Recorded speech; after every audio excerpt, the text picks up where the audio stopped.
100 रुपए श्री सतीश पाल उर्फ लोली पाल अलियापुर।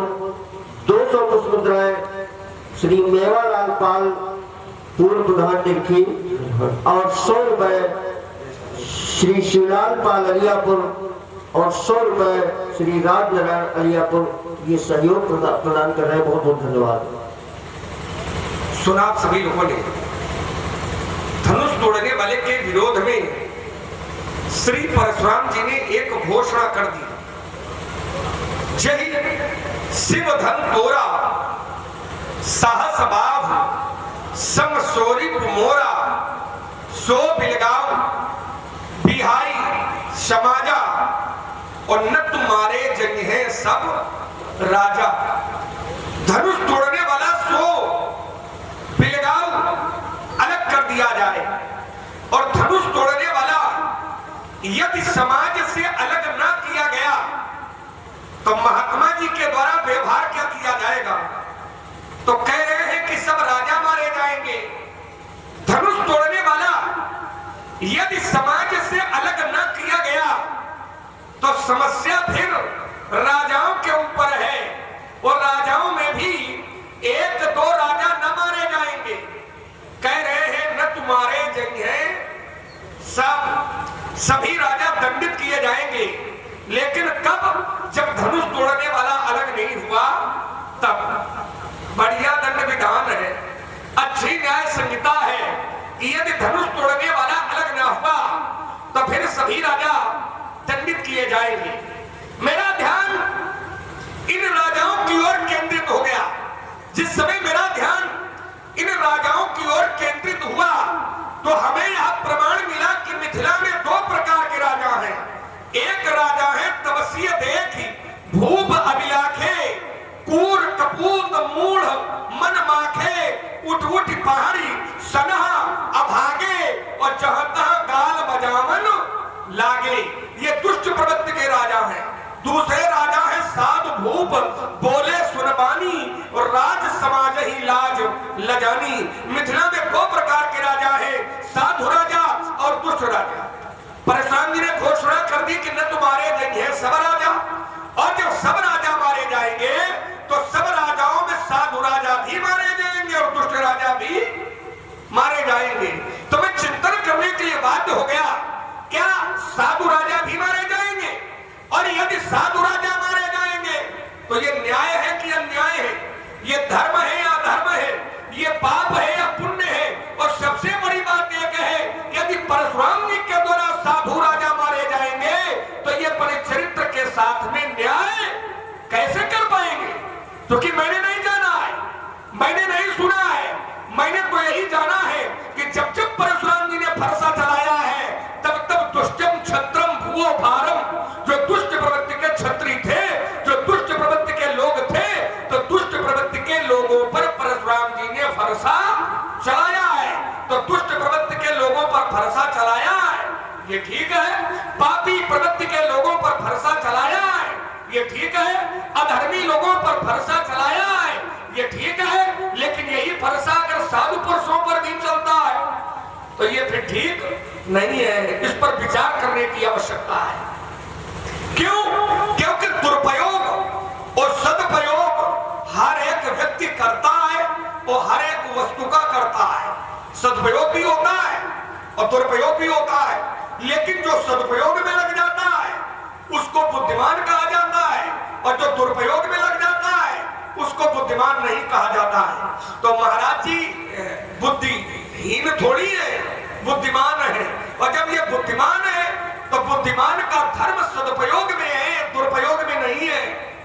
क्योंकि प्रत्येक वस्तु का सदुपयोग होता है और प्रत्येक वस्तु का दुरुपयोग होता है। जैसे धन है तो धन का सदुपयोग भी होता है और धन का दुरुपयोग भी होता है। सदुपयोग है भगवत की लीलाओं से जुड़ जाए, भागवत से जुड़ जाए, भगवान की कथा से जुड़ जाए, यज्ञ से जुड़ जाए, तो वो धन सदुपयोग बन जाता है। आचार्य कहते भी ये सो धन धन्य प्रथम गति जाकी, वो धन धन्य हो जाता है। कौन? जो धन भगवान से जुड़ जाता है वो धन धन्य हो जाता है। तो ये धन का सदुपयोग है, लेकिन उसी धन से कोई मदिरा पान करे तो ये धन का सदुपयोग नहीं है। कि ये धन का दुरुपयोग है। वैसे ही बल है, बल ताकत, इसका भी सदुपयोग होता है, इसका भी दुरुपयोग होता है। सदुपयोग करना है तो समाज उत्थान में अपने बल का प्रयोग लगाओ, सदुपयोग करना है तो धर्म की रक्षा के लिए बल का प्रयोग करो, सदुपयोग करना है तो देश की सुरक्षा के लिए अपने बल का प्रयोग करो, तो ये बल का सदुपयोग कहलाएगा। लेकिन इसी बल से अगर समाज को प्रताड़ित करने लगो तो ये बल का सदुपयोग नहीं है, ये बल का दुरुपयोग कहलाता है। अब दुर्भाग्य है कि परशुराम जी आज अपने बल का सदुपयोग नहीं कर रहे हैं, ये दुरुपयोग कर रहे हैं। क्यों? क्योंकि राजा सब मारे जाएंगे, और जब सब राजा मारे जाएंगे तो साधु राजा भी मारे जाएंगे, और जब साधु राजा मारे जाएंगे तो ये बल का सदुपयोग नहीं है, वरन ये बल का दुरुपयोग है। इसलिए विचार करने की आवश्यकता है।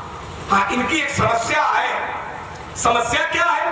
परशुराम जी धनुष तोड़ने वाले की खोज करना चाहते हैं, लेकिन कोई भी व्यक्ति धनुष तोड़ने वाले का परिचय नहीं दे रहा।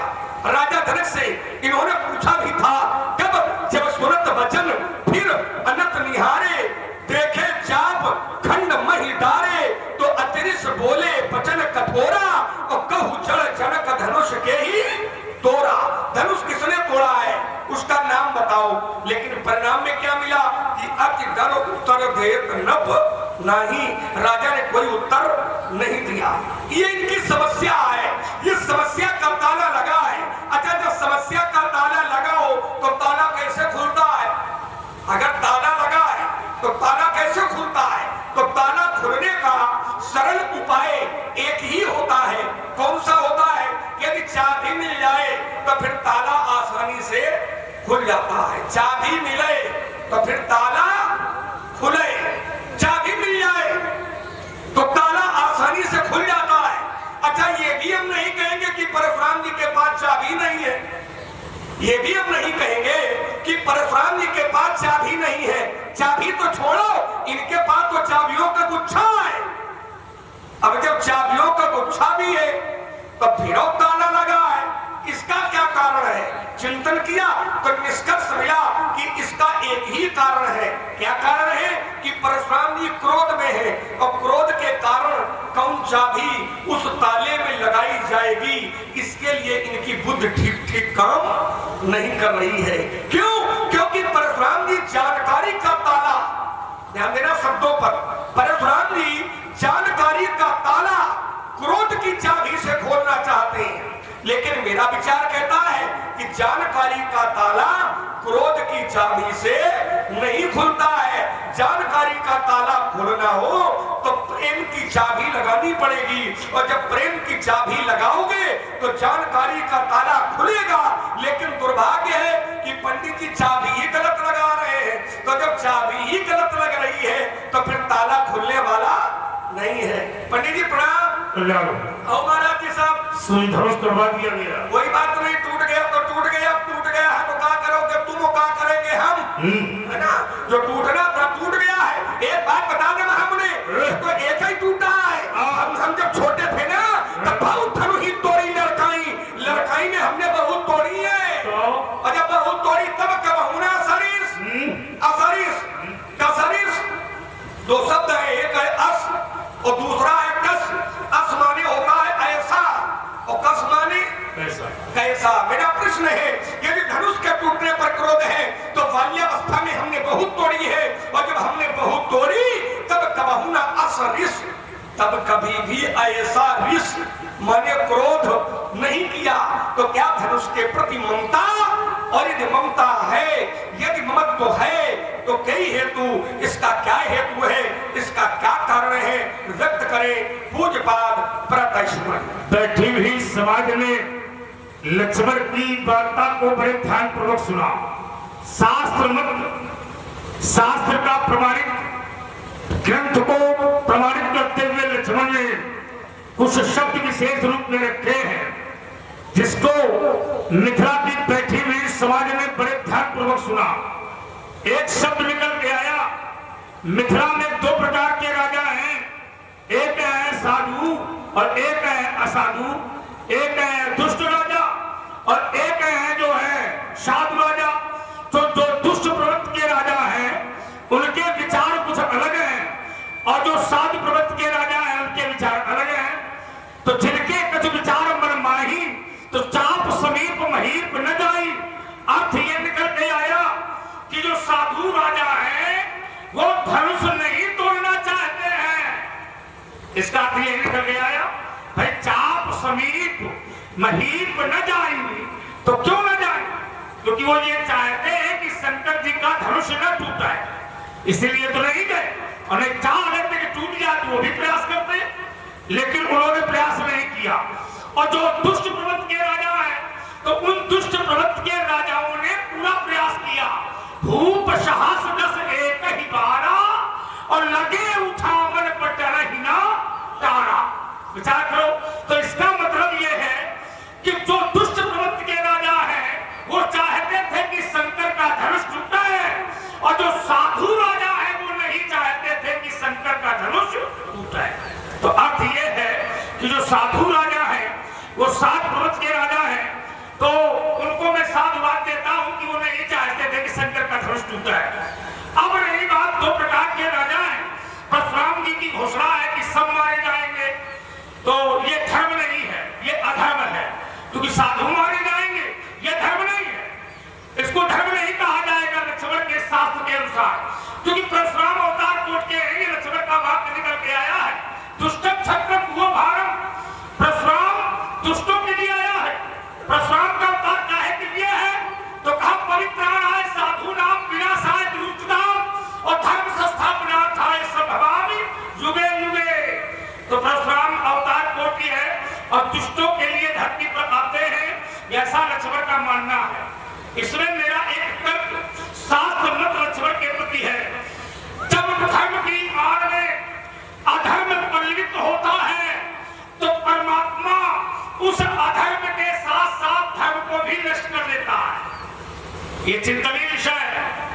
जब धर्म की आड़ में अधर्म पल्लित होता है तो परमात्मा उस अधर्म को मिटाने के लिए पहले धर्म को मिटाता है, फिर अधर्म का विनाश करता है और फिर पुनः धर्म की स्थापना करता है। ये नियम परमात्मा का है। जैसे सती वृंदा, वृंदा धर्म का रूप है लक्ष्मण। वृंदा सती नारी है, परम सती असुराधिप नारी। सती वृंदा और वृंदा का पति है जालंधर। अब भगवान ने सोचा कि जालंधर कैसे मारा जाएगा, तो जालंधर तब मारा जाएगा जब पतिव्रता नारी का पतिव्रत धर्म नष्ट किया जाएगा। अब समस्या ये है कि जालंधर अत्याचार करता है और किसकी आड़ में करता है? तो पतिव्रता नारी की आड़ में अधर्म करता है। तो भगवान ने सोचा मारा कैसे जाए? तो मारा तो तब जाएगा जब सती वृंदा का व्रत नष्ट किया जाएगा, तभी जालंधर मारा जाएगा। तो भगवान ने पहले सती वृंदा का व्रत नष्ट किया। छल कर कार्य सुता सुव्रत प्रभु सुर कारण कीर, जब से जाने मर्म तब श्राप को पकड़ तीर। तो भगवान ने सती वृंदा का व्रत नष्ट किया और जालंधर को मारा। तो कहने का तात्पर्य है कि अगर धर्म की आड़ में अगर अधर्म पल्लित होता है तो भगवान उस अधर्म को विनाश करते करता है, उस धर्म को नष्ट करके पुनः धर्म की स्थापना करता है। ये परमात्मा का नियम है।